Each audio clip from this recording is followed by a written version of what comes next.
sin dejar al margen el fundamento adjetivo. Entremos, por favor, en materia. La semana recién pasada estuvimos platicando dentro de uno de los últimos temas de lo que es la jurisdicción. Platicamos del tema de la jurisdicción, los poderes de la jurisdicción. Hoy vamos a entrar a la competencia.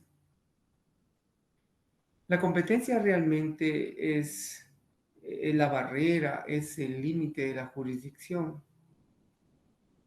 Es la medida de cómo se distribuye la actividad jurisdiccional en todas las jurisdicciones.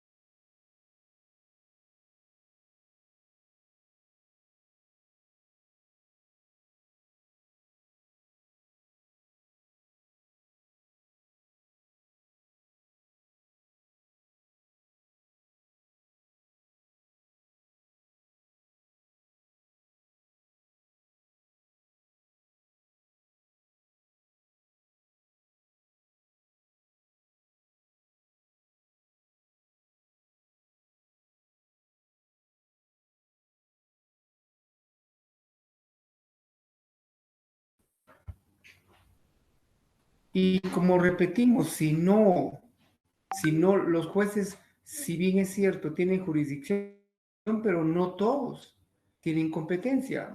Algunos ejemplos van a ser necesarios.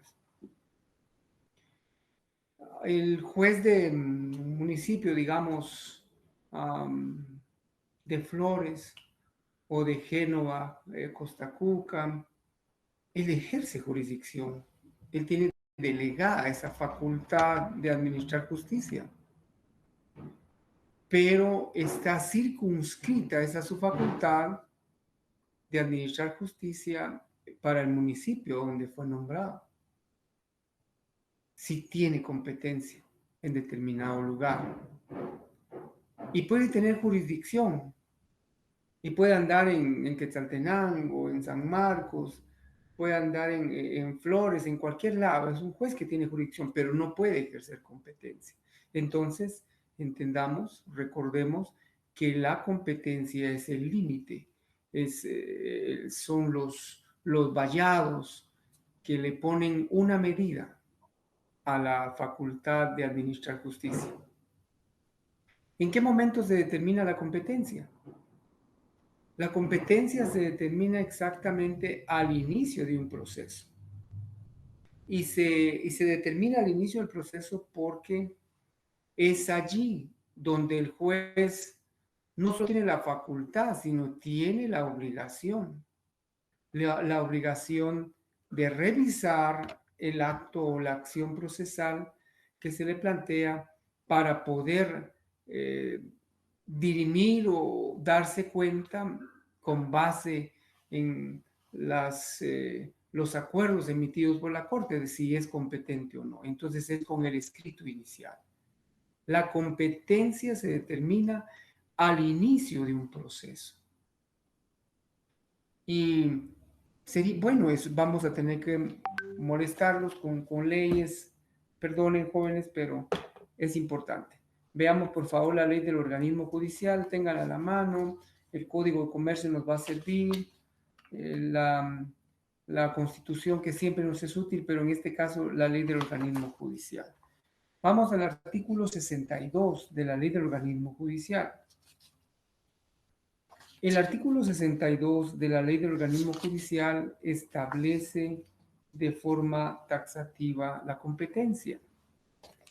Si me acompañan, la competencia, los tribunales solo podrán ejercer su potestad en los negocios y dentro de la materia y el territorio que se les hubiere asignado, lo cual no impide que en los asuntos que conozcan pueden dictar algunas providencias que hayan de llevarse a cabo en otro territorio. esto es por emergencia, esto es por, en el caso de coadyuvar, como juzgados comisionados o cometidos para realizar algún acto procesal. Pero en sí los tribunales solo pueden ejercer la competencia exactamente en la cuantía, en la materia o en el territorio que se les haya delegado. Y así vemos, los jueces están obligados entonces a conocer los asuntos de su competencia y eso está también fortalecido con el artículo 94 de la ley del organismo judicial que hay que integrar. ¿Qué sucede si le presentan una acción, una demanda a un juez? Y de la lectura de los hechos se da cuenta que no es competente. Allí lo que sucede es que la misma ley del organismo judicial regula lo procedente, o sea, la declinatoria, el declinar, el dictar un auto mediante el cual determine, analice, motive de que no es el juzgador competente para conocer de los hechos que se le ponen a su conocimiento en virtud de la competencia que tiene señalada. Competencia, entonces, si está delegada, si está definida, veamos por qué razón tiene que declinar. Cuando un juez, y ahí sí quiero que por favor vayan al artículo 116, 117 de la ley del organismo judicial. Toda acción judicial, toda acción judicial deberá entablarse ante el juez que tenga competencia para conocer de ella. Y siempre que de la exposición de los hechos el juez aprecie que no la tiene, debe abstenerse de conocer y sin más trámite mandará que el interesado ocurra ante quien corresponda, en cuyo caso a solicitud del interesado se remitirán las actuaciones. Prórroga de competencia es un tema. El que fuere demandado, procesado o requerido para la práctica de una diligencia judicial ante un juez incompetente podrá pedirle que se inhiba de conocer en el asunto y remita lo actuado al juez que corresponda. La declinatoria debe interponerse por el interesado dentro de los 3 días de ser notificado, indagado o citado y se tramitará como incidente. La resolución que se dicte será apelable y el tribunal que conozca el recurso al resolverlo remitirá los autos al juez que corresponda con noticia de las partes. Dicho en español, un poquito más entendible, que si le presentan un escrito a un juez que de la lectura estima que no es competente, de oficio puede declarar o declinar y hacer saber esa circunstancia. Pero si no lo hicieren, por descuido, por falta de diligencia, entonces también las partes pueden plantear un incidente de declinatoria por incompetencia. Por ejemplo, yo tenía una patrocinada con residencia en la zona costera de San Marcos. Y resulta que el esposo de ella vivía en un municipio del departamento de Quetzaltenango y plantea un ordinario de divorcio desde la ciudad de Quetzaltenango. Los jueces le dieron trámite, no entiendo por qué razón, y no observaron la norma del 116 en adelante de la ley del organismo judicial y notificaron de la demanda a mi patrocinada. Entonces,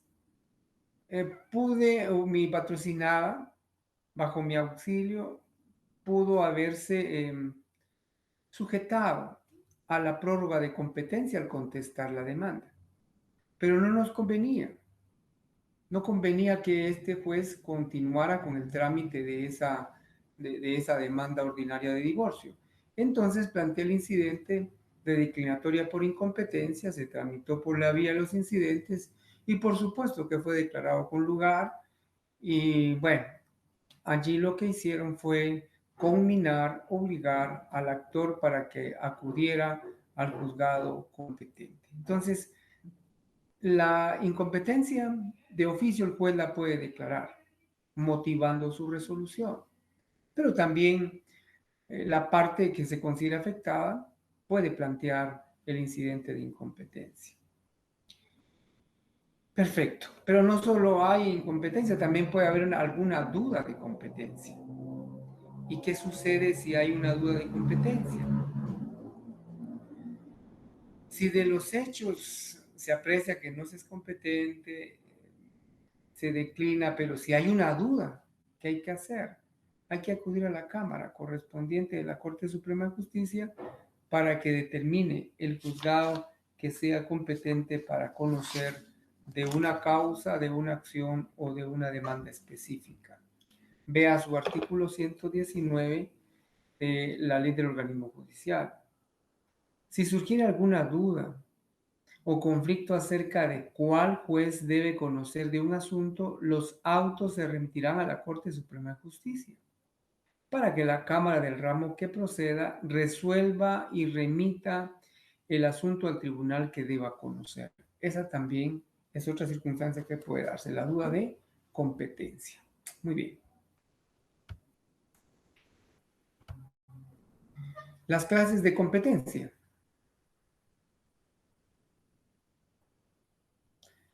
En las clases de competencia observamos competencia por razón de la materia. Existen varios acuerdos de la Corte Suprema de Justicia en relación a esa circunstancia, a la razón o la competencia por razón de la materia. Entiéndase un asunto de materia civil, de materia de familia, de materia penal, etc. Atendiendo a las ramas del derecho a que se refiera la litis en cuestión, esa será la rama o la materia, la competencia dentro de la cual ha de tramitarse. Competencia por razón de la cuantía. Allí, pues existe una serie de acuerdos emitidos por la Corte Suprema de Justicia en cuanto a la cuantía, pero el Código Procesal Civil y Mercantil en sus artículos 7, 8, de manera taxativa, de manera muy clara, establecen ese tema. Y en ese tema, el artículo 7, competencia por razón del valor o de la cuantía. Por razón de la cuantía son competentes los jueces menores cuando el valor que se litiga no exceda de 500 quetzales. Sin embargo, son competentes los jueces de primera instancia para conocer de los negocios de menor cuantía cuando estos son incidentales del proceso principal. La Corte Suprema de Justicia tendrá la facultad de señalar mediante acuerdos un límite menor a la cuantía de los asuntos que se deban seguir ante los juzgados de paz, cuando lo crea conveniente, atendida las circunstancias especiales del municipio de que se trate y la disponibilidad de personal técnico. La determinación del valor para establecer la cuantía que se hace. La ley es muy clara. No se computarán los intereses devengados si se demandaren pagos parciales o saldos de obligaciones. La competencia se determinará por el valor de la obligación o contrato respectivo y si el juicio versare sobre rentas, pensiones o prestaciones periódicas, servirá de base su importe anual. Esta es la forma en que se determina el valor o la cuantía en determinados o en los procesos que hayan que ventilarse. Entonces, Y allí existen varios acuerdos, como ya he mencionado. Puede agregar usted los últimos acuerdos en los que han de alguna forma modificado el valor que los jueces de paz pueden conocer. Veamos, el acuerdo de la Corte Suprema de Justicia 697, el 2-2006, el 37-2006, etc. Por razón de territorio, competencia por razón de territorio. Es importante tener en cuenta que las contiendas deben plantearse atendiendo el territorio dentro del cual un juzgado tiene o mantiene su competencia. Veamos, por ejemplo, el artículo 12 del Código Procesal Civil y Mercantil para definir, y anoté los artículos que estimo necesarios para que se pueda tener claridad en la razón del territorio. Competencia por razón de domicilio, un territorio.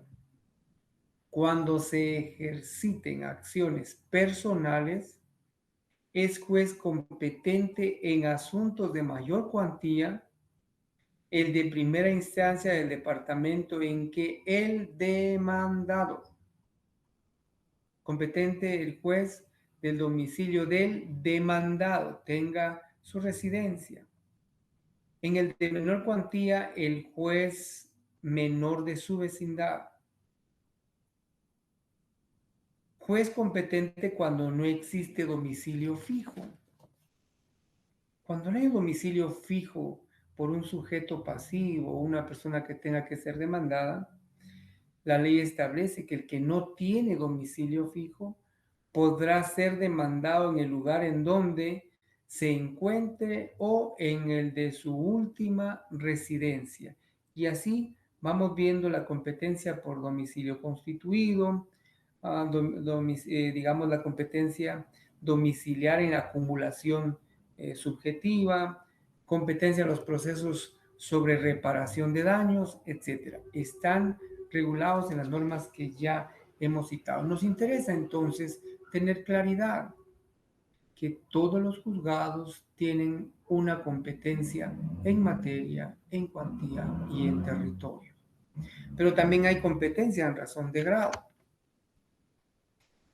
En razón de grado consiste en delegar a jueces que conozcan en primera instancia de un asunto.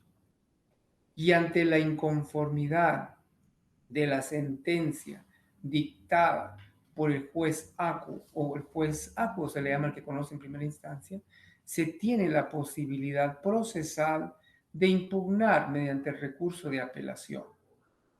Si un juez, por ejemplo, de primera instancia de familia, donde se conoció el trámite de un divorcio ordinario, la vía ordinaria por causal determinada, declara sin lugar o improcedente el proceso o la demanda de divorcio, esa sentencia puede ser recurrida por el afectado y al ser recurrida inmediatamente se cursará al juez o al tribunal o a la sala de apelaciones competente corresponda.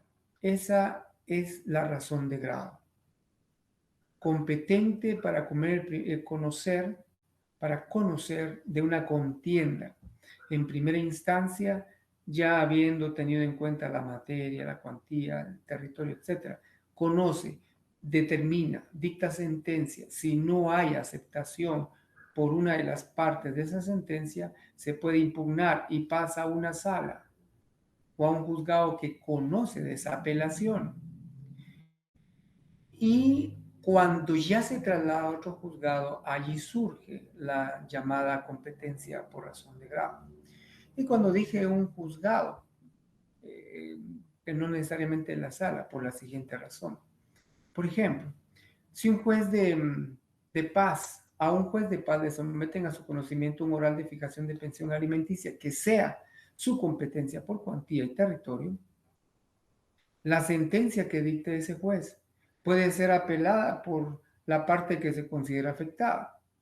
Y al ser apelada, el juez de paz deja de conocer y trasladan o elevan el expediente al juez de primera instancia competente. Por eso dije que el segundo grado puede ser o una sala o un juzgado de primera instancia. Muy bien, por razón de turno ya hemos tenido conocimiento en nuestro país, en Quetzaltenango, principalmente funcionan juzgados más en el ámbito penal por razón de turno. Y allí les refiero el Acuerdo 28-2019 de la Corte Suprema de Justicia. Bien, ingresemos a algo que lo dejamos medio visto, el pacto y la acción de sumisión. ¿Cuándo hay pacto y cuándo hay acción de sumisión? Hablando de competencia. Ok, vayamos al artículo 4 del Código Procesal Civil y Mercantil para que veamos qué es eso de sumisión. ¿Qué es eso de sumisión? Por favor, acompáñenos y veamos ese artículo 4. Casos de prórroga de competencia. Bueno, casos en que un juez, aunque no sea competente, puede conocer de un proceso. ¿Cuáles son? Se prorroga la competencia al juez número 1, cuando deban conocer jueces de otra jurisdicción territorial. ¿Por qué? Por falta o impedimento de los jueces competentes. Es la primera situación que se da con la prórroga de competencia. 2. Por sometimiento expreso de las partes. Bueno, entonces puede haber un pacto de sumisión en el que las partes saben, demandante y demandado, saben que no son que digamos que la competencia, mejor dicho, para conocer de un asunto no es del juzgado de Zacapa, corresponde a un juzgado de Jutiapa, por ejemplo. Pero ellos actualmente tienen su residencia en Zacapa, entonces lo que hacen es, se sujetan o como bien establece la ley, se someten expresamente a un juzgado distinto al competente. En su acción, en su demanda, las partes, digamos que se tratara de un juicio voluntario de divorcio por mutuo consentimiento, y las partes establecen que su sede conyugal siempre la mantuvieron en la cabecera departamental de Zacapa y todo, pero que actualmente se encuentran en Jutiapa y que de manera expresa quieren someter esa diligencia voluntaria al conocimiento de un juez distinto al competente en materia territorial. A eso se le llama sometimiento expreso para prorrogar la competencia. Pero no solo allí, también puede darse la prórroga de la competencia por sumisión procesal. ¿Cómo es eso, licenciado? Sencillo. Juan Pérez demanda voy a usar ese ejemplo. Juan Pérez demanda de un divorcio ordinario o por la vía ordinaria por causal determinada a María Díaz. Juan Pérez y María tuvieron y tienen su residencia en la cabecera departamental de San Marcos. Pero Juan Pérez dice, no, yo voy a demandarla en Quetzaltenango. O qué sé yo, cualquier cosa. Y resulta que María Díaz recibe la demanda y puede ser por desconocimiento. No pudo tener a tiempo los servicios de un abogado graduado en la Universidad Rural de Guatemala y no tenía mucha experiencia.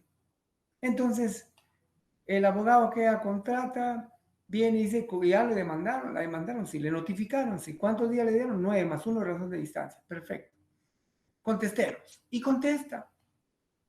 Al momento de contestar, sin oponerse, sin plantear el incidente de declinatoria por incompetencia, allí lo que pasa es que prorrogan, aceptan la prórroga de la competencia al contestar la demanda.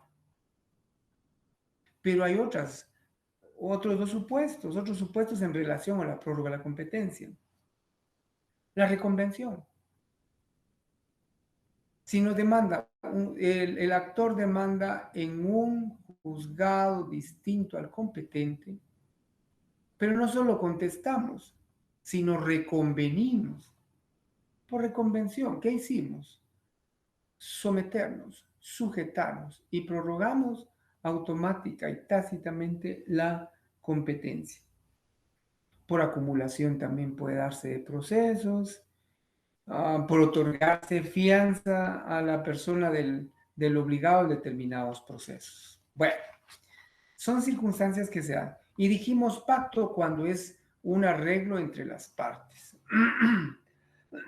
Perdón. Y decimos acción de sumisión cuando, sin oponer algún tipo de incidente de declinatoria, contestamos o reconvenimos y allí estamos aceptando en una acción someternos a un juzgado distinto al competente.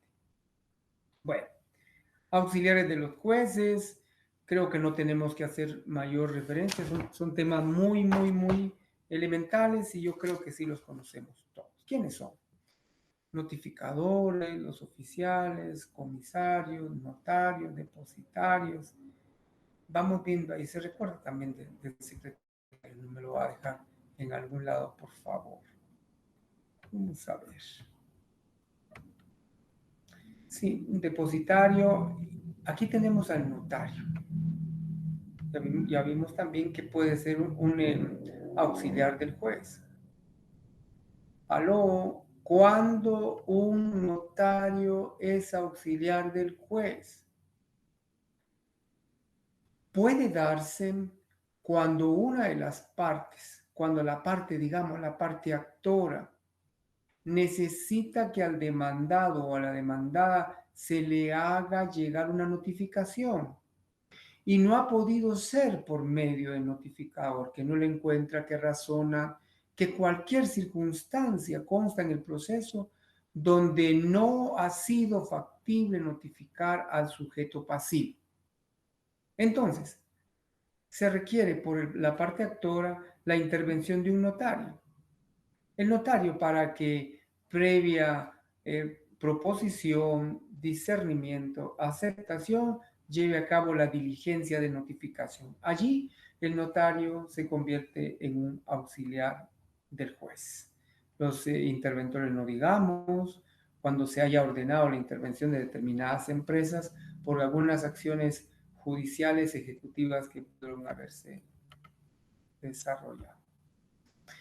Muy bien, del proceso y su clasificación. Yo creo que del proceso ya platicamos y solo para me recordar, el proceso ya sabemos que es una serie de etapas, lógica, cronológica y congruentemente relacionadas, que inician con una demanda y concluyen con una sentencia. Ahí en los procesos están las distintas fases del proceso, la demanda, la notificación, las actitudes del demandado, la prueba, el periodo de prueba, luego concluido el periodo de prueba, la vista de sentencia, después de la vista de sentencia, si el juez lo estima prudente, un auto para mejor proveer o para mejor fallar y al final la sentencia. Esto para regresar un poquito a lo que es el proceso y sus fases. Clasificación de los procesos en la doctrina. Por su contenido, los procesos se clasifican según la materia, en civiles, laborales, penales, administrativos, etc. También se dividen según la afectación total o parcial del patrimonio de una persona. Son singulares cuando solo afectan parte del patrimonio. Están los ejecutivos en la vía de apremio, está el ejecutivo común, están las ejecuciones especiales. Y también están los universales, cuando afectan la totalidad del patrimonio, por ejemplo, el concurso voluntario, innecesario y quiebra, sucesión hereditaria, etc. Por su función, la clasificación que atiende a la finalidad del proceso que se plantea. Veamos. Reiteramos que esos procesos o en la doctrina, al clasificarlos por su función, atiende exactamente la finalidad que se persigue con un proceso determinado. Proceso cautelar y medida de garantía. Aló, jóvenes. Se le denomina proceso cautelar cuando procuramos la aplicación de cualesquiera las medidas contenidas en el artículo 517 al 537, una anotación de demanda, un embargo precautorio, qué sé yo. Se le llama proceso cuando se hace antes de iniciar un proceso principal. Por ejemplo, licenciado, don Juan Pérez y María Díaz, casados con el régimen de comunidades gananciales, se separan y Juan Pérez, los bienes que adquirieron pueden afectar el patrimonio conyugal, pueden enajenarlos o dilapidarlos. Entonces María Díaz dice, bueno, me urge un abogado de la rural que me ayude a procurar evitar que Juan disponga de nuestros bienes, que venda la casa, que venda los terrenos, etc. Entonces, el abogado dice, bueno, planteemos un proceso cautelar de embargo precautorio antes de iniciar el juicio ordinario de divorcio. Estamos. Allí es proceso cautelar. ¿Aló? ¿Y cuándo es medida de garantía? Es medida de garantía cuando planteo el juicio ordinario de divorcio y en el mismo, dentro del mismo cuerpo de esa demanda, yo solicito que como medida cautelar se ordene la anotación de esa demanda. Esa es la diferencia. Pero bueno, porque los procesos según su función pueden ser cautelares y pueden ser de conocimiento. Cautelares, ya hablamos del proceso cautelar y de las medidas de garantía. Y de conocimiento, bueno, pero antes de pasar al proceso de conocimiento, para no dejarlo en el tintero, ya sabemos dónde están regulados, ahí le mencionamos la norma, pero sus características, las características del proceso cautelar y las medidas de garantía. La subsidiariedad, es decir, que es subsidiario, que depende de un proceso principal. Periculum in mora es otra característica del proceso cautelar, de las medidas de garantía. Periculum in mora significa que en la tardanza de la acción procesal está el riesgo. En la tardanza está el riesgo. Y la característica de provisoriedad o temporalidad, esta significa que no solo es subsidiario porque depende, el proceso cautelar y la medida de garantía depende de un proceso principal. Hay peligro en la tardanza y que es provisional.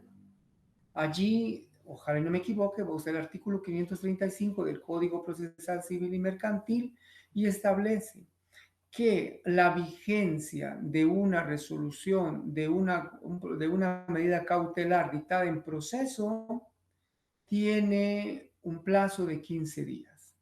Después de ese, dentro de ese plazo hay que plantear la demanda y si no se plantea, quien haya sido afectado con ese proceso o esa medida cautelar puede solicitar la revocación de la misma mediante el procedimiento que la ley establece, que es un incidente. Pero bueno, ahora pasemos a procesos de conocimiento. Los procesos de conocimiento son amplios, de cognición llamados generales, llamados plenarios también, de conocimiento, como ya lo dijimos. Son constitutivos, son declarativos y son de condena. Constitutivos porque buscan constituir, modificar o extinguir una relación jurídica.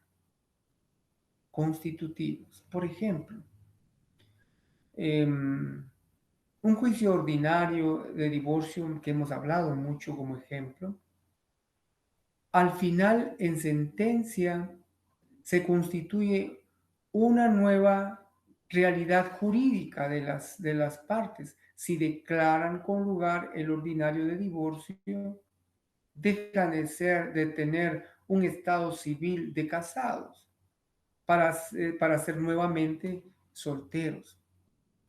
Declarativos, porque se fija o hacen, declaran para hacer, aunque suene reincidente o redundante, declaran una relación jurídica que existe. Por ejemplo, en un juicio de apeo, digamos en un amparo de posesión o tenencia. Al final del juicio, en sentencia, el juez declara a quién le asiste el derecho. Y los de condena imponen el pago determinado de una prestación. Pasemos ahora entonces a esta otra clasificación doctrinaria. Por su función también pueden ser de ejecución. Por su función, ya vimos que pueden ser cautelares, procesos cautelares, de comisión y de ejecución. De ejecución, los procesos de ejecución lo que buscan realmente es el cumplimiento de un derecho previamente establecido. Para eso están los juicios ejecutivos, para que se procure hacer cumplir un derecho que ya existe legalmente establecido. En títulos ejecutivos, para eso, por favor, no se le olvide ir al artículo 294, 327 del Código Procesal Civil y Mercantil. Puede ir también a las ejecuciones especiales, la ejecución de la obligación especial de escriturar, de la ejecución especial de hacer, etc. Entonces, los de ejecución buscan el cumplimiento de derechos ya vigentes, ya establecidos. ¿Se pueden ejecutar sentencias? Sí, sí se puede. Hay que ir al artículo 341 de la ley o del Código Procesal Civil y Mercantil. Perdone que vayamos un poquito así rapidito, pero recuérdense que el tiempo que tenemos es bastante corto y tenemos que maximizar su aprovechamiento. Quiero ir solo para completar lo de la ejecución, de los juicios de ejecución. 341, vamos a ver si no estamos equivocados. 340 y 341, efectivamente. Ejecución de sentencias nacionales, normas aplicables a la ejecución de sentencias. En la ejecución de sentencias nacionales son aplicables las normas establecidas en este código para la vía de apremio y las especiales previstas en el título anterior, así como lo dispuesto en la ley constitutiva del organismo judicial. Entonces también los procesos de ejecución nos ayudan regulando la ejecución de un derecho adquirido mediante sentencia también. Muy bien, por su estructura, ¿cómo? Vamos a ver, sí, por su estructura. ¿Cómo se clasifican los procesos? En contenciosos y voluntarios, por la estructura. No se puede decir por su naturaleza, sino podemos decir por su estructura o por la existencia de un litigio declarado, por la existencia o no de un litigio declarado. Si existe litigio, es contencioso. Si no existe litigio, entonces estamos ante un proceso voluntario. ¿Podemos mencionar? Sí, hay varios. Contenciosos, tenemos ordinarios, ordinario de pago de daños y perjuicios, ordinario de constitución de servidumbre de paso, ordinario, etc. Voluntario, sí puede existir. Por ejemplo, una diligencia, un voluntario de divorcio por mutuo consentimiento, por ejemplo, las diligencias de titulación supletoria, todas aquellas circunstancias en la que no existe litigio, contienda entre partes, pueden tramitarse por la vía voluntaria. Entonces, por su estructura son o contenciosos o voluntarios. Entonces, por su estructura o la existencia o no de litigios son contenciosos o voluntarios. Y por la subordinación, procesos, ¿cómo se clasifican por su subordinación? Incidentales y principales.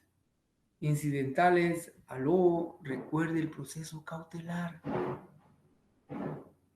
Recuerde, es solo incidente, es subsidiario, es temporal, es provisional y depende de un proceso principal.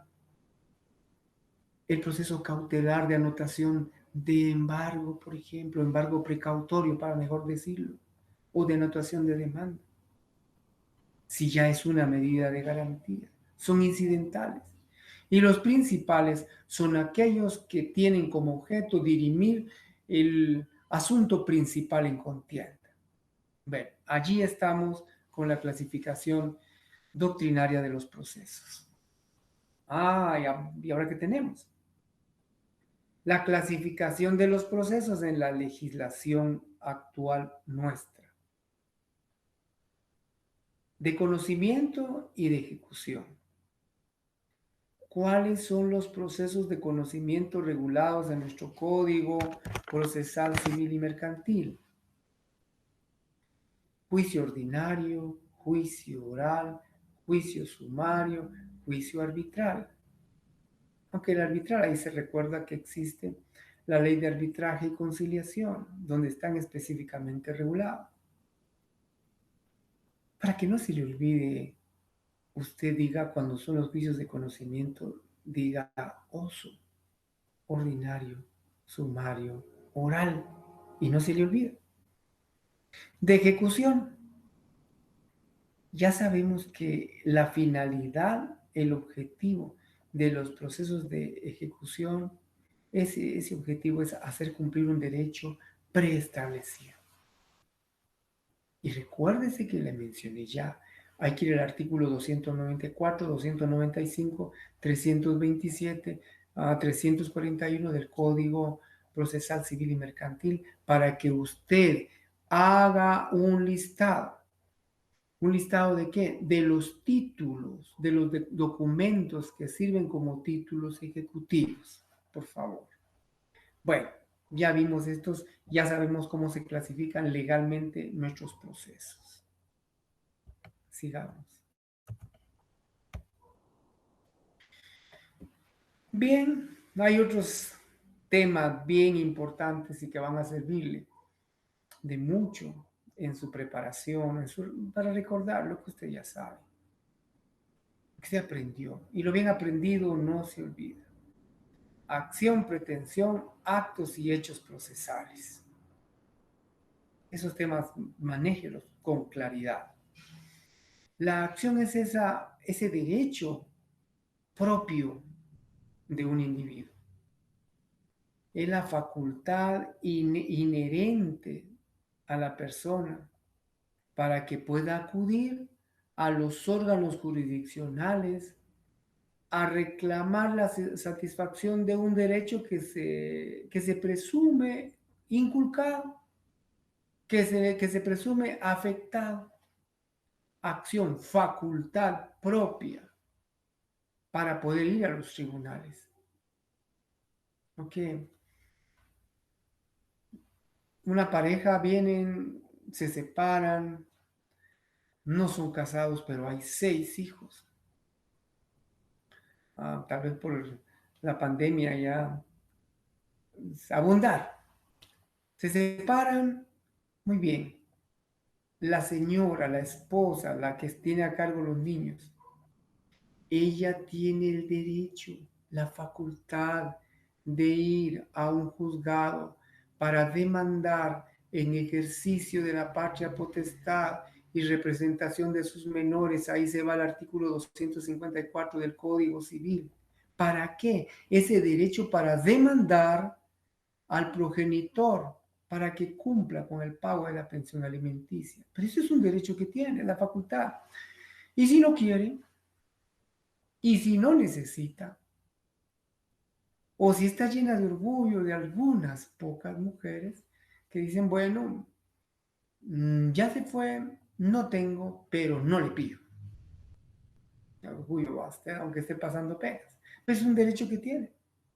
Por eso la acción es facultad, derecho propio. ¿De qué? De poder ir a un juzgado. Ahora, pretensión. La pretensión ya es distinta. La pretensión es documentar, materializar la acción ante juez mediante demanda para hacer traer a una persona, a un adversario y poder exigirle el derecho que se tiene.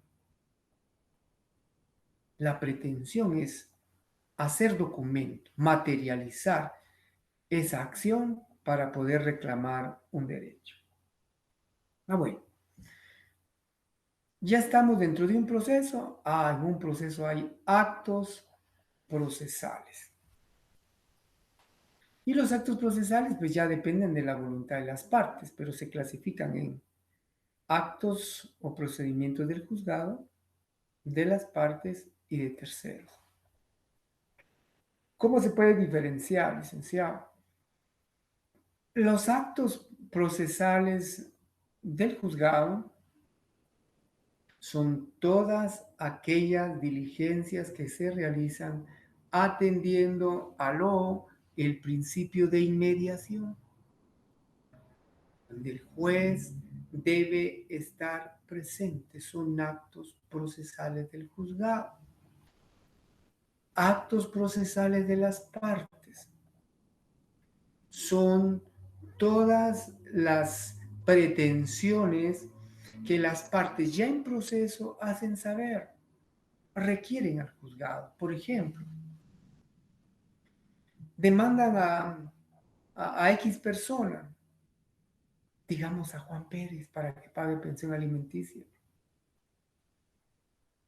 Y pasa el término que la ley establece, el término del emplazamiento que ya veremos, y no comparece. Entonces, la acción de la parte demandante es solicitar que se haga efectivo el apercibimiento de que se declare rebelde a Juan Pérez porque ni apareció, ni contestó, ni excepcionó y no tomó más que una sola actitud del demandado, la rebeldía. Hay que pedirlo, es una acción de las partes. Otra acción de las partes, si están las dos partes y comparecen a proceso, es aportar prueba. Cualesquiera de las clases de prueba que vamos a ver. Entonces, los actos procesales son del juzgado, de las partes y de terceros. ¿Y quiénes son los terceros? Los terceros pueden ser los testigos, los terceros depende, digamos que sea un juicio ordinario de nulidad, de un instrumento público. Tercero puede ser el notario a quien sorprendieron en su buena fe o que se prestó para una falsedad. Pueden ser los terceros en un proceso, los que coadyuvan en el desarrollo del proceso, pero que no son ni afectados directos ni favorecidos con la sentencia. Bueno, los hechos procesales son circunstancias que se dan en proceso, aislados de la voluntad de las partes. Ahí hay una serie de ejemplos, pero tenemos todos, la interdicción o el fallecimiento. Hay una demanda, un ordinario digamos, de limitación de fincas. Dos hermanos que se están peleando la fracción de un terreno y al final tardan años, recursos de toda clase y no logran dirimir esa controversia ni buscar un arreglo. Uno de ellos fallece. Ese es un hecho procesal que tiene consecuencias, sí. La interdicción Otro hecho procesal podría ser, por ejemplo, la pandemia. Son circunstancias aisladas o ajenas a la voluntad de las partes y que al final generan consecuencias. Hechos son circunstancias no previstas, aisladas de la voluntad de las partes. Pero tanto los hechos como los actos procesales tienen consecuencias.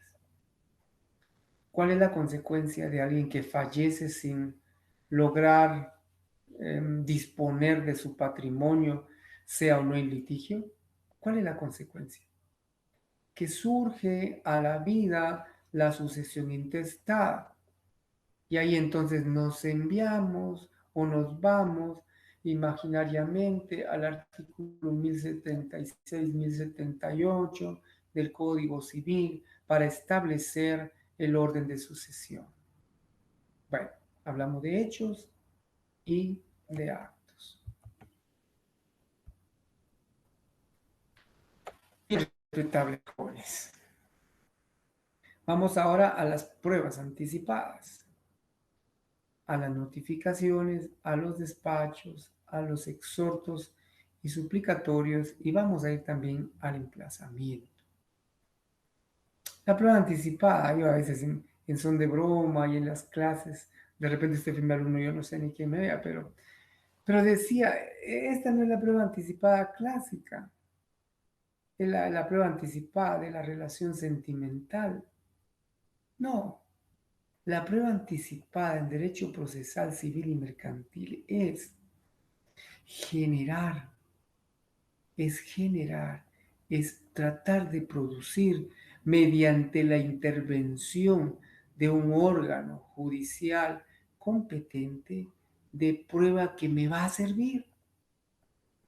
Prueba que me va a servir para plantear una demanda, para contestar una demanda o para hacer valer algún derecho como tercero. ¿Y qué clases de prueba regula el Código Procesal Civil? Están las posiciones. Ah, posiciones, usted va al artículo 98 y encuentra esa denominación. Yo más le llamo declaración de parte. Las posiciones como que tuviera relación con otros temas. Pero no. Pero así le llama la ley y así tenemos que plantearlas, conocerlas, definirlas. Posiciones son preguntas. ¿Son qué? Preguntas. Son cuestionamientos que se plantean por una persona a través del juzgado para que el adversario o el demandado llegue y responda en el juzgado a determinados extremos que al demandante le interesan conocer. Por ejemplo, si don Juan Pérez viene, él realiza un negocio de palabra y le requiere a María Díaz que en calidad de crédito le dé unos 20,000 quetzales y le da su palabra para que en un plazo de 5 meses haga efectivo el pago de ese dinero, 20,000 quetzales, digamos, y un interés del 10% mensual. Como son compadres, como se conocen, como ha habido confianza entre ellos. Doña María le dice con todo gusto, compadre, llévese el dinero. Pasan 2 meses, pasan 3 meses y no aparece. Y busca un abogado que sepa. O si no sabe el abogado, le dice, mire, tiene un documento. No, hubiera que no me firmó ningún documento. Ay, señora, entonces ya perdió su dinero. ¿Se imagina usted un abogado así, verdad? ¿Sabe qué? Repita conmigo. Ya. No, pero, no, hombre, hay una prueba anticipada, las posiciones o las preguntas. Y se plantea mediante una plica, le llamamos, que es un sobre que contiene una hoja y en esa hoja va una serie de preguntas dirigidas a Juan Pérez en el ejemplo que tenemos. Diga Juan Pérez si conoce a la señora María Díaz. ¿Sí? Diga si es cierto que usted y ella, por mucha confianza, han mantenido relaciones familiares, sociales constantemente. Sí. Diga si es cierto que usted en tal fecha llegó y, valiéndose la confianza que tiene con ella, le pidió y recibió la cantidad de 20,000 quetzales. Y así, mire, así se van planteando las preguntas. Esa es una prueba anticipada para después plantear un juicio principal. Está la exhibición de documentos como prueba anticipada, la exhibición de libros de contabilidad también, la exhibición de bienes muebles y semovientes es otra prueba anticipada.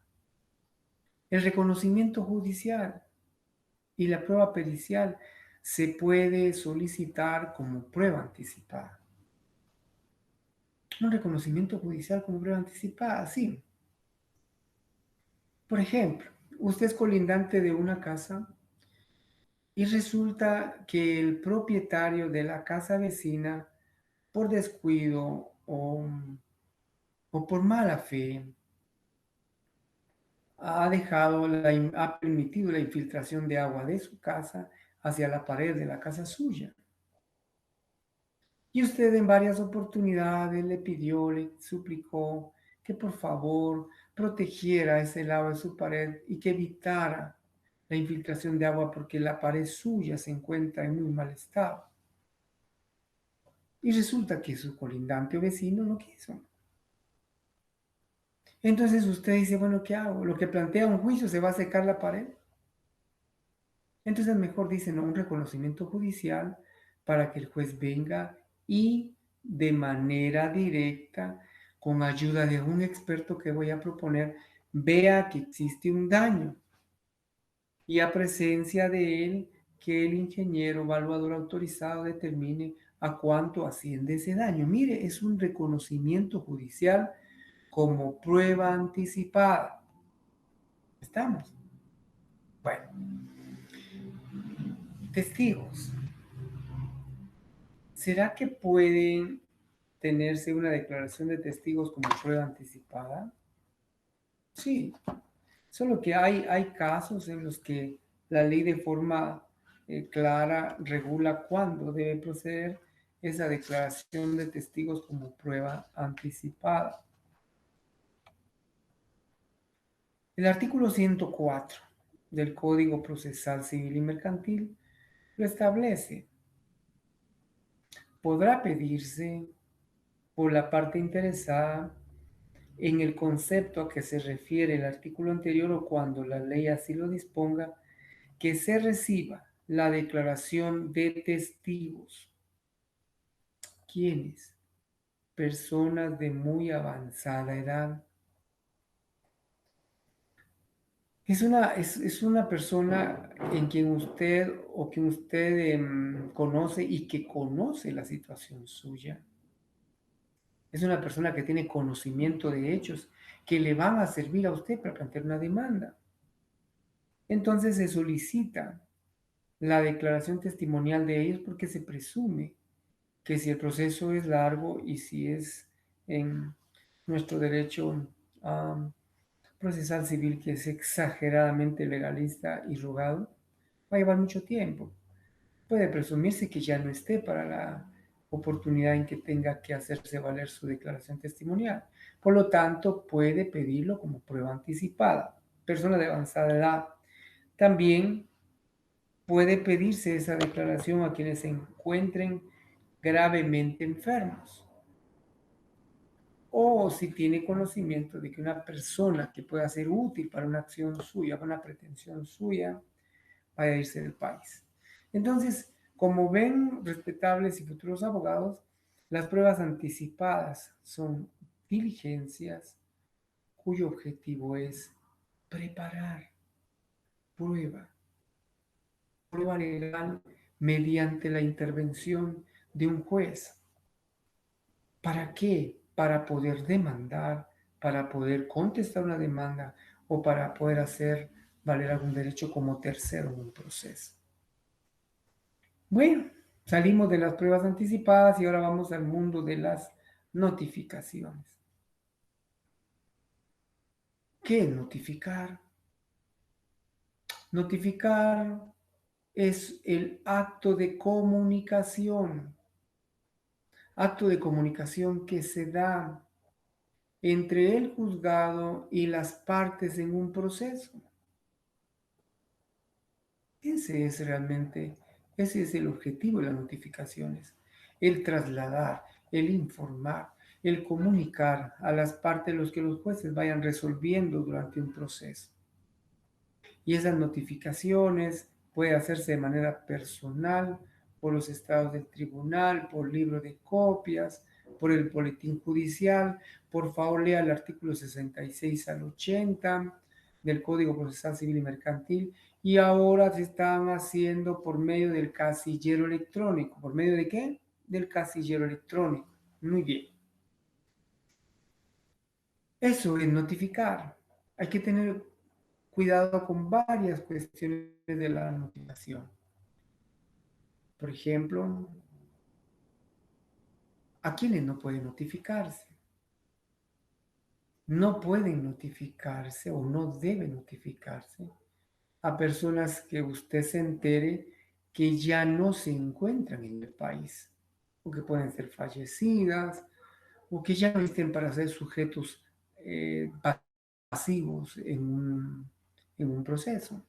Ahí les suplico que por favor lea el artículo 74 del Procesal Civil y Mercantil. Allí nos desarrollan ese principio. No es posible notificar a personas que se hallen fuera de la República o que estén fallecidas. Eso sí hay que saber o hacer saber en la razón que se asiente ese extremo y cómo se enteró.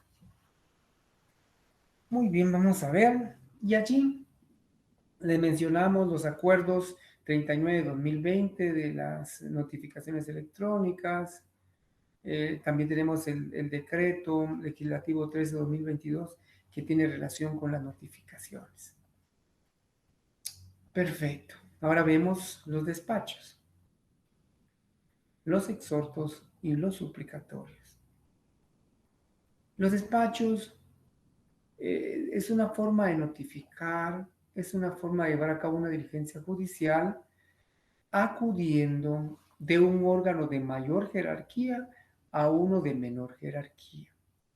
Si un juez de primera instancia necesita que un juzgado de paz lleve a cabo una notificación, hace esa notificación o lo solicita por medio de un despacho, porque el juez de primera instancia tiene una superior jerarquía en relación con el juzgado de paz. Pero ese exhorto, cuando un juez de primera instancia necesita que otro juez de primera instancia proceda a realizar determinada diligencia. Ahí es exhorto, porque estamos ante jueces de la misma categoría. Pero es suplicatorio cuando un juzgado de menor categoría, requiere la intervención de una institución o dependencia de mayor jerarquía. Un suplicatorio, por ejemplo, para que la embajada de los Estados Unidos de Norteamérica proceda a realizar determinada diligencia de observación o qué sé yo, a un lugar determinado de ese país. Hay que hacerlo por medio de un suplicatorio. Bien, ese fundamento legal lo encontramos del artículo 81 al 85. Despachos, exhortos, suplicatorios. Creo que de la manera más sencilla se los he compartido. Y ahora pasamos ya a una demanda. ¿Qué es la demanda? Es materializar la acción. Es el primer acto procesal que debe llenar formalidades, que esas formalidades están contenidas en el artículo 61 del Código Procesal Civil y Mercantil. Y no solo allí, están contenidas en el artículo 106, 107 y 108 del mismo cuerpo legal.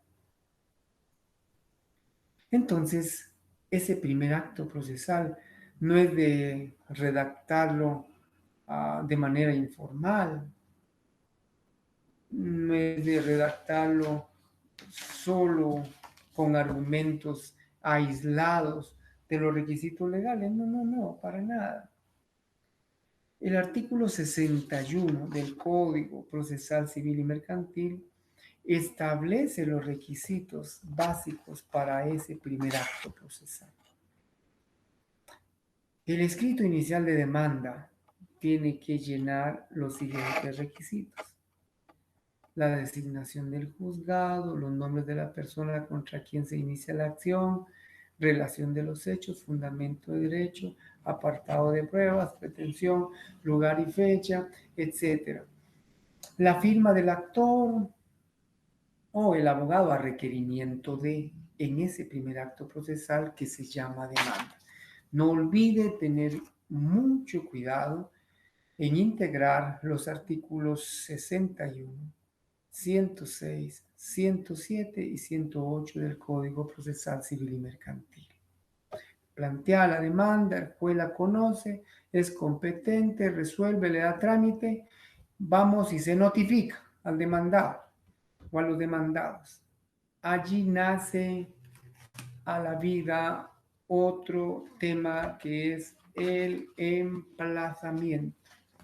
Emplazar es convocar, es informar a una persona que hay una acción iniciada en el juzgado en contra de ella. Veamos. Cuando emplazamos, artículo 111, por favor, es importantísimo leerlo para que no vayamos a descuidar ese acto procesal trascendente. Término del emplazamiento. Presentada la demanda en la forma debida, el juez emplazará a los demandados concediéndoles audiencia por 9 días comunes a todos ellos. Aló. El emplazamiento, si se trata de juicios ordinarios, es de 9 días. Si se trata de juicios orales, es de 3 días. ¿Dónde se lo está inventando, licenciado? No, usted lea para ver los orales 199, 201, 202. En los juicios sumarios también es de 3 días. Vaya al 232, 233 y ahí encuentra sustento de lo que le digo. En los ejecutivos, si es ejecutivo en la vía de apremio, el emplazamiento es de 3 días. Ve al 295 del procesal civil y mercantil. Pero si es un ejecutivo que la doctrina llama común, son 5 días. Vaya al 327, 328, etc. O sea, el emplazamiento va a variar dependiendo de la acción procesal. ¿Estamos? Vale. Bueno, niños. Perdón, a veces tengo el hábito de decir niños, pero bueno, hay un niño en usted. Estamos entonces en eso del emplazamiento. Y ahora vamos a ver los efectos del emplazamiento. Veamos que realmente la rebeldía del demandado es uno de los efectos del emplazamiento. Notifica. Y hay algunos demandados que son a los que yo les llamo poca pena. ¿O qué me importa? Piensan que esto es irrelevante y no comparecen, ni contestan, ni excepcionan, ni huelen, ni nada. Rebeldes. Bueno, sus efectos. Están en el artículo 114, puede trabarse embargo sobre bienes de ellos, pueden declararlos confesos en las pretensiones del actor, son algunas consecuencias. Pero eso sucede por la indiferencia del sujeto pasivo. Si le dieron 9 días, dependiendo del juicio, para que se apersonara el proceso.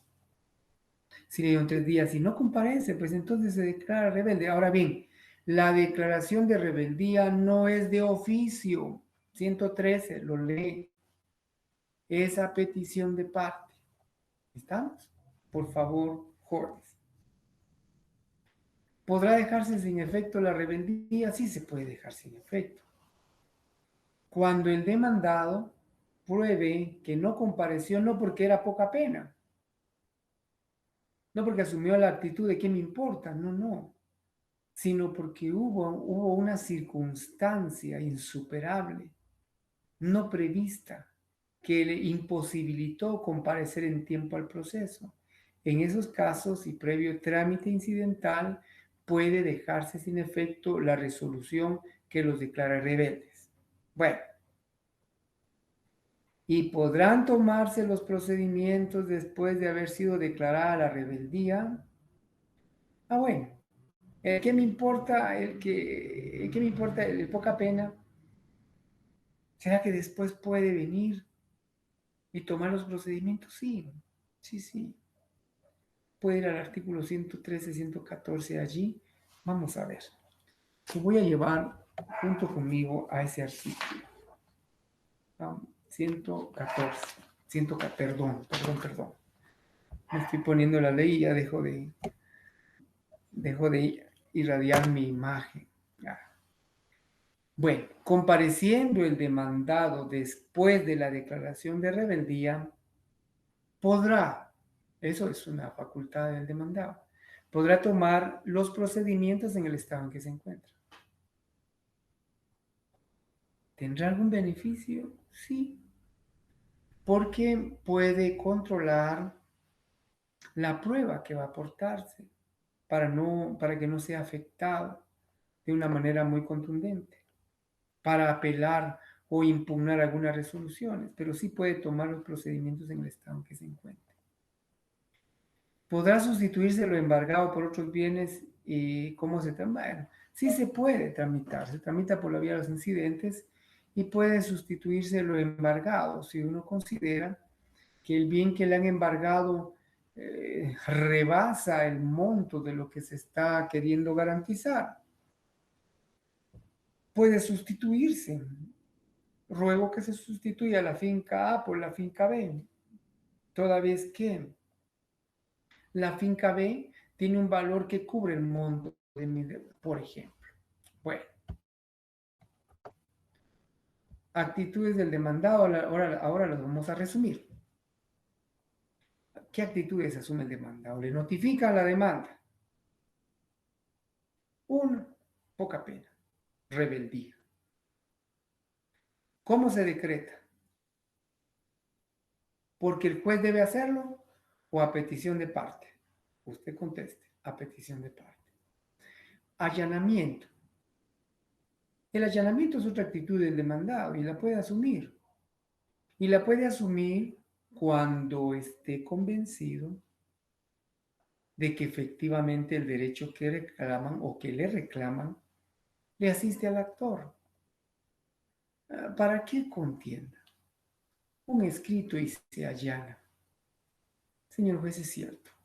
Lo que indica el señor en relación a, a la perturbación de su esquinero, sus mojones, es cierto.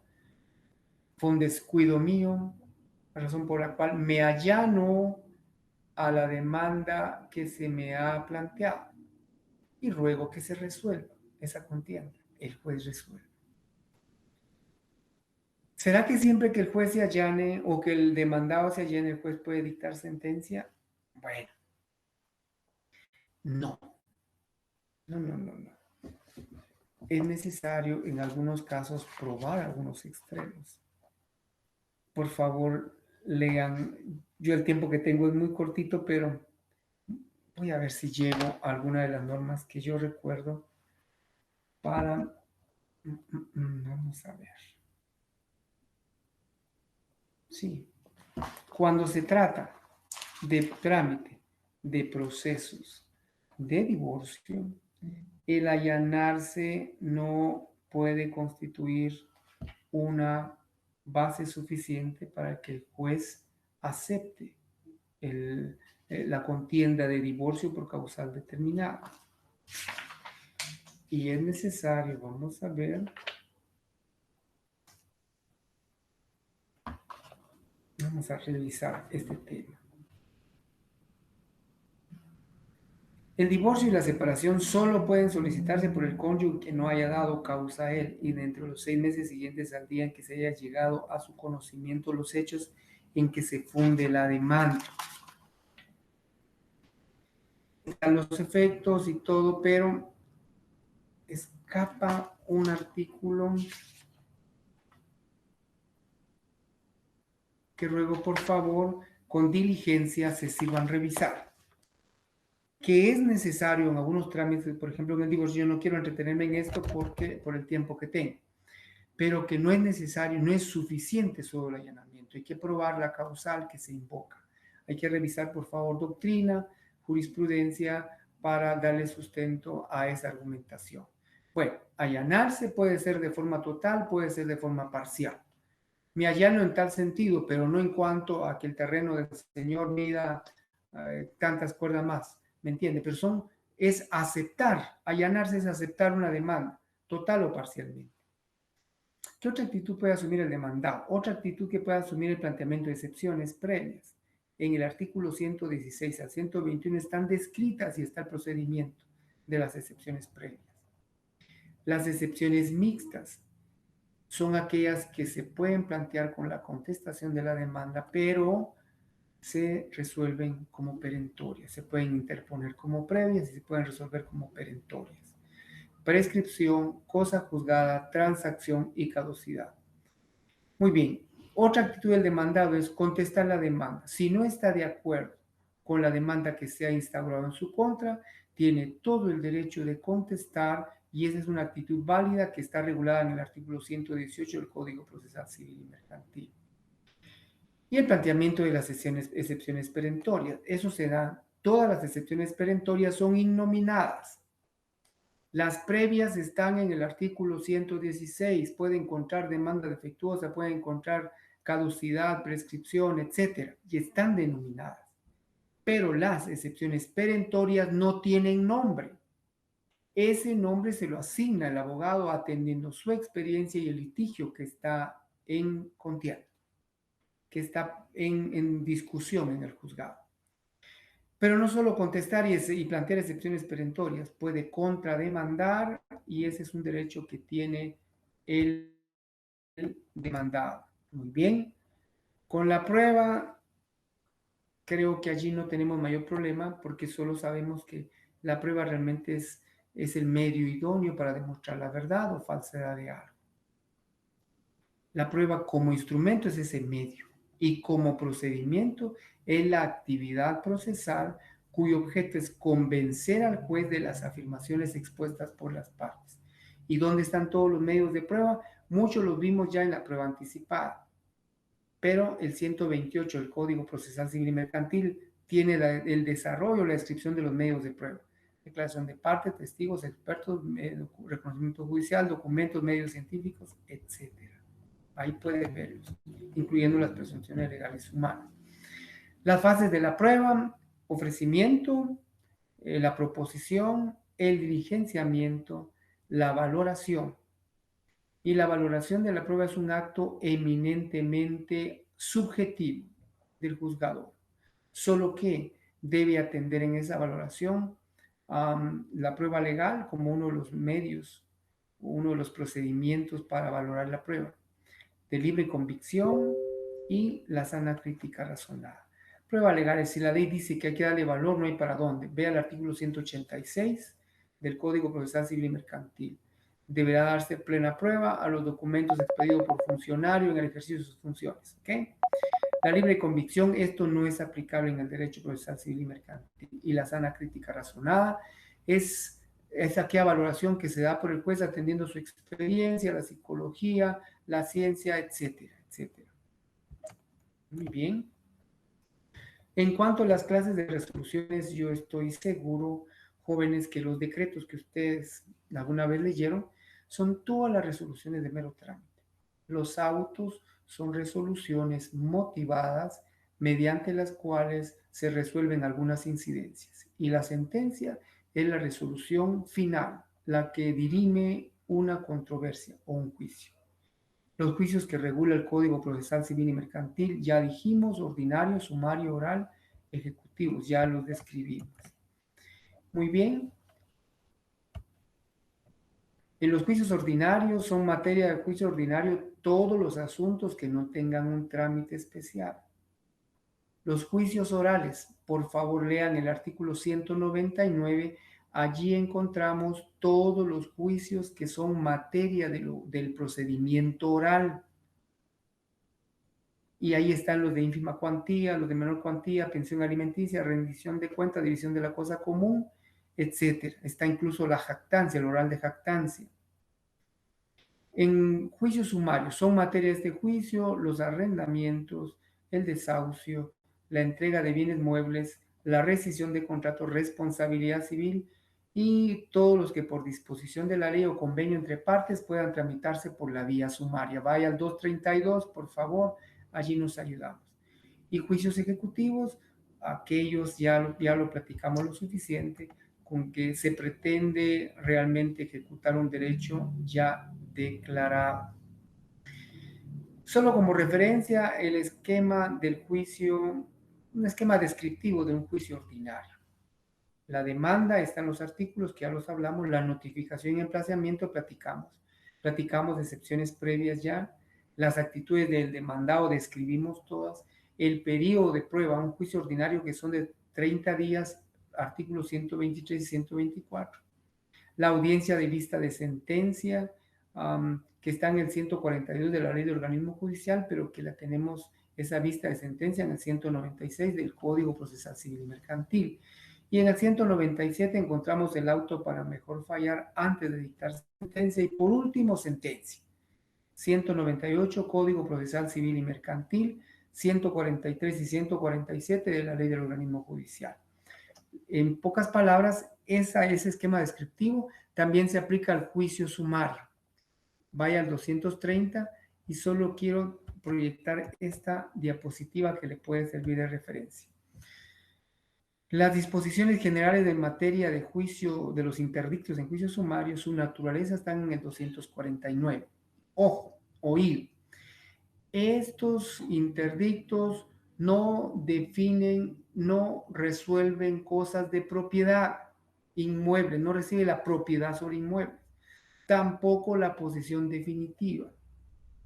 Esos interdictos son de amparo de posesión, 253, cuando está siendo perturbado o afectado en su posesión. Interdicto de despojo, cuando han quitado, le han limitado la posesión de un bien inmueble. Ahí se plantea el interdicto de despojo. De apeo y deslinde, cuando se han trasladado, han cortado mojones y se van hacia adentro del inmueble suyo. Interdicto de apeo y deslinde. Y el interdicto de obra nueva y peligrosa, cuando estén construyendo cerca de su residencia, cerca de su propiedad, y eso signifique un riesgo inminente para su patrimonio. El plazo o el término de emplazamiento son 3 días, el periodo de prueba son 15 días. Y repetimos, en los interdictos, igual que en el sumario de desocupación o desahucio, allí aplican las mismas disposiciones del código, del juicio ordinario, salvo los plazos, el emplazamiento. Muy bien, vamos, perfecto. Muchas gracias, Dios los bendiga. Los dejo con unas cuantas preguntitas que pueden